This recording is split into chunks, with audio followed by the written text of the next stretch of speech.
കൊല്ലം കണ്ടാൽ ഇല്ലം വേണ്ട എന്ന് പറയുന്നത് പഴയ കൊല്ലത്തിൻ്റെ ചരിത്രം വെച്ചാൽ കൊല്ലം ഒരു 1000, 2000, 3000 വർഷം മുമ്പ് തന്നെ ഏറ്റവും വലിയ വാണിജ്യ കേന്ദ്രമായിരുന്നു.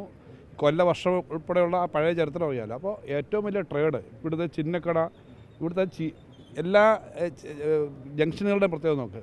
ചൈനീസ് ട്രേഡായിരുന്നു അറബ് യൂറോപ്യൻ ട്രേഡിന് മുമ്പുള്ള ഏറ്റവും പ്രധാനപ്പെട്ട ഒരു സമയം. ആ സമയത്തെ പ്രധാന കേന്ദ്രമാണ് കൊല്ലം.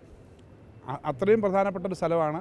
ഇപ്പോൾ ഇബ്ൻ ബത്തൂതയും മറ്റുമൊക്കെ എഴുതിയിട്ടുള്ള രേഖകളിൽ തന്നെ കൊല്ലമുണ്ട്. അപ്പോൾ കൊല്ലം അത്രയും വലിയ പഴക്കമുള്ളതും വലിയ ഡെവലപ്ഡ് ആയിട്ടുള്ള സ്ഥലമാണ്. ഈ ആസാമ മൈതാനം പോലുള്ള വലിയ മൈതാനങ്ങളൊക്കെ ഉണ്ടായതിനും ഒരു ചരിത്രം കാണുമല്ലോ.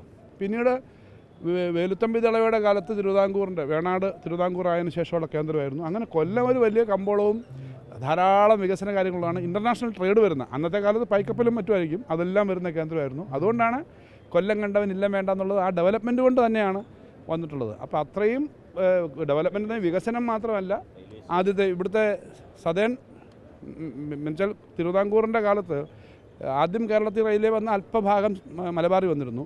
പക്ഷേ ഇവിടുന്ന് ചെന്നൈക്കും ഡൽഹിക്കുമുള്ള റെയിൽവേ സൗകര്യം ഇവിടുന്ന് തുടങ്ങി. അത് 120 വർഷം കഴിഞ്ഞിപ്പോൾ. അങ്ങനെ റെയിൽവേ കപ്പൽ വഴിയുള്ള ഈ മൈതാനത്ത് വിമാനം ഇറങ്ങിയിരുന്നു എന്നാണ്.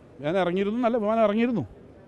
ഈ തിരുവിതാംകൂർ രാജാവ് ആദ്യം മേടിച്ച ചെറിയ വിമാനം അത് ഇവിടുന്ന് പോകുമ്പോൾ ഇവിടെ ലാൻഡ് ചെയ്യുമായിരുന്നു. അത്രയും സൗകര്യമുള്ള വിശാലമായ കാര്യമാണ്. അങ്ങനെയൊക്കെയാണ് കൊല്ലത്തിന് ഇപ്പോൾ.